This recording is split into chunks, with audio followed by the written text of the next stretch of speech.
یہ سوال ہی نہیں کہ ہم میلاد مناتے ہیں، یہ بتائیے کہ میلاد کیوں نہ منائیں؟ آپ کوئی ایویڈنس ہے ان قرآن کے اندر منع ہے؟ جواب آتا نہیں۔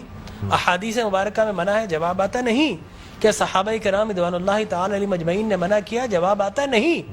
بڑی عجیب غریب بات ہے کہ آپ منع کرتے ہیں۔ اچھا جناب یہ دیکھیے کہ میں بڑے سادہ الفاظ میں بتانا چاہوں گا کہ اسلام کیا ہے۔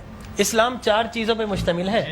حضور نے جو فرمایا وہ اسلام ہے، حضور نے جو کیا وہ اسلام ہے، اور حضور نے جس سے منع کر دیا وہ اسلام ہے، اور حضور نے جس سے منع نہیں کیا وہ بھی اسلام ہے۔ لہٰذا اگر کوئی آج کسی چیز کو منع کرتا ہے، اس کا مطلب یہ ہے کہ وہ اسلام کے منہ میں اپنی بات ڈال رہا ہے۔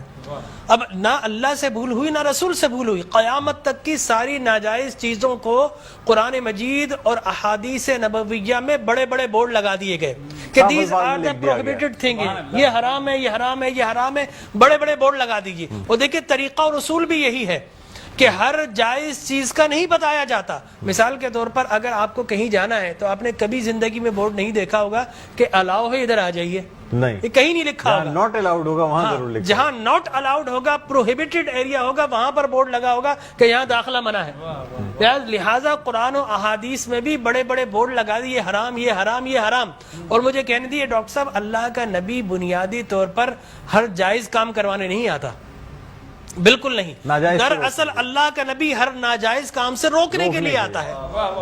اگر جائز کام کی اگر جائز کام کروانے آتا اور جائز کی فہرست بنتی تو قرآن 30 پاروں پہ ہی 30,000 پارے بھی کم پڑ جاتے کہ یہ بھی جائز، یہ بھی جائز، یہ بھی جائز، یہ بھی فہرست، ایک پوری فہرست بن جاتی۔ کہاں تک ہم قرآن حفظ کرتے؟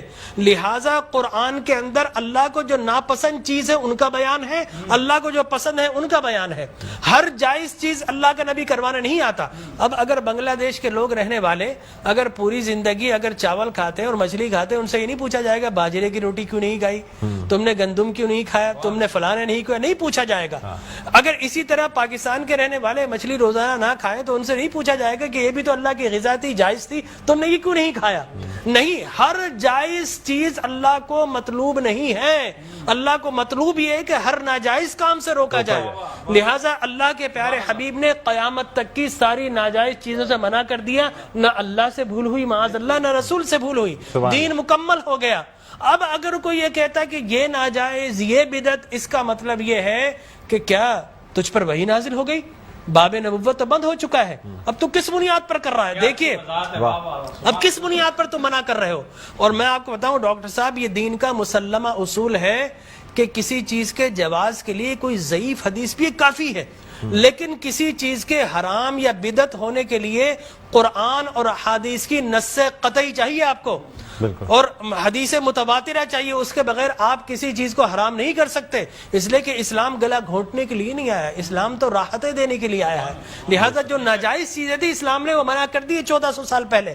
اب اگر کوئی کہتا ہے کہ جناب آپ میلاد کیوں مناتے ہیں، تو میں کہتا ہوں یہ سوال ہی نہیں، بڑے احمق لوگ ہیں جو جائز کی دلیل مانگ رہے ہیں۔ ارے بھائی دلیل تو ناجائز کی ہوتی ہے، لہٰذا آپ ناجائز کی دلیل دیجئے کہ قرآن میں منع کیا کہ احادیث میں، بلکہ اب میں یہ کہتا ہوں اس بات کے بعد آپ قرآن پڑھیے، اللہ تبارک و تعالی نے 5 نبیوں کا میلاد قرآن میں بیان کیا ہے۔ حضرت آدم علیہ الصلوۃ والتسلیم کے میلاد نامے قرآن کے 5 رکوع پر متفرق، پہلا واقعہ ہی میلاد نامہ آدم ہے، فرشتوں کو جمع کیا، میں آدم کو پیدا کرنے والا ہوں، کیا کریں؟ سیلیبریشن کرو۔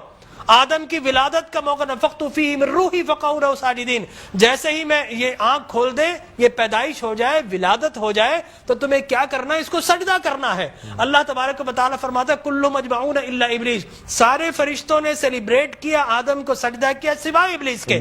تو معلوم یہ ہوا کہ جس نے میلاد منایا اللہ نے اسے نورانی قرار دے دیا، اور جس نے انکار کیا اللہ نے اسے شیطانی قرار دے دیا۔ سبحان اللہ سبحان اللہ۔ لہٰذا اسی طرح میں 2 منٹ بس، اسی طریقے سے سورہ قصص میں حضرت موسیٰ علیہ الصلوۃ والتسلیم کی میلاد نامہ اللہ نے 28 ابتدائی آیات میں بیان کیا.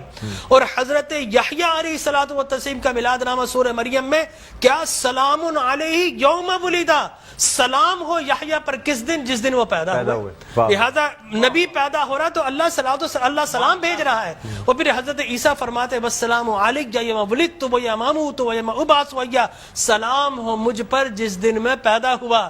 سرکار نے فرمایا. اور پھر اللہ تبارک و تعالی نے ووالدین وما ولد کہہ کر حضور کے میلاد کو بیان کیا. اور حضرت مریم کی میلاد کو اللہ نے سورہ آل عمران میں بیان کیا. پھر سرکار نے فرمایا کہ میرے غلام الجمعۃ عید للمسلمین. لوگ کہتے ہیں 2 عیدیں، تیسری عید مل گئی. حضرت عمر بن خطاب سے پوچھا کہ یہ الیوم اکملت لکم دینکم، یہ آیت ہمارے نبی پر نازل ہوتی تو ہم 2 عیدیں مناتے، ہم تو بطور عید مناتے. حضرت عمر نے حضرت ابن عباس دونوں سے احادیث فرمایا میاں تم ایک عید کی بات کر تو ہماری تو 2 3 عیدیں تھی اس دن. وہ یوم عرفہ تھا مسلمانوں کی عید کے دن، وہ جمعۃ المبارک تھا مسلمانوں کی عید کے دن، وہ تکمیل دین کا دن تھا، وہ مسلمانوں کی عید کا دن ہے. لہٰذا یہاں پر تو پہلی، دوسری، تیسری، چوتھی، 5ویں نہ جانے کتنی عیدیں. اور صحیح مسلم کی حدیث مبارک رسول اللہ نے 5 عیدیں بیان فرما دی. ایام تشریق، ایام یوم نحر، اس کو سرکار نے عید قرار دیا.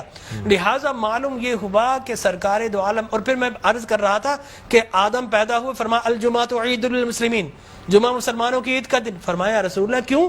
فرمایا فیہ خلق آدم، اس لیے کہ اس دن تمہارے باپ آدم پیدا ہوئے. معلوم ہو آدم پیدا ہو تو عید کا دن، اور جس دن فخر بنی آدم پیدا ہو ہزاروں عیدوں کا عید.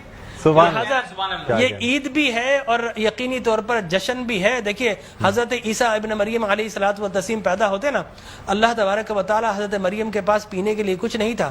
اللہ فرماتا وَحُزِّ إِلَيْكِ بِجِذْعِ النَّخْلَةِ تُسَاقِطْ عَلَيْكِ رُطَبًا جَنِيًّا، اے مریم گھبرا مت، اللہ کے میرا نبی آنے والا، اس کی ولادت ہونے والی ہے. یہ سوکھا ہوا درخت ہے، اس کو ہاتھ تو لگا. حضرت مریم جیسے ہی ہاتھ لگاتی ہیں اللہ تبارک و تعالی میلاد عیسیٰ کی خوشی میں اس کو ہرا بھرا کر دیتا ہے اور پانی جاری و ساری کر دیتا ہے. تو اللہ تبرک بھی دیتا ہے، اللہ تبارک و تعالی اسے سیلیبریٹ بھی کرتا ہے. تو یقینی طور پر میلاد النبی صلی اللہ علیہ وسلم کے اگر جواز کی آپ بات کریں گے صبح ہو جائے گی. میں قرآن سے بھی بیان کرتا رہوں گا، میں احادیث نبویہ سے بھی بیان کرتا رہوں، لیکن ناجائز کی ایک دلیل اگر کوئی ہمیں دینا چاہے تو ہم موجود ہیں میٹرو ٹی وی پر، کوئی ایک دلیل ہمیں دے دے. لوگ کہتے ہیں بدعت یہ بدعت. او بھائی بدعت، ہر نیا کام بدعت نہیں ہوتا، ہر نیا عقیدہ بدعت ہوتا ہے. لہذا وہ سمجھے ہی نہیں، ہر نیا کام بدعت نہیں ہے. میں آپ کو ثابت کر دوں ہر نیا عقیدہ بدعت ہے.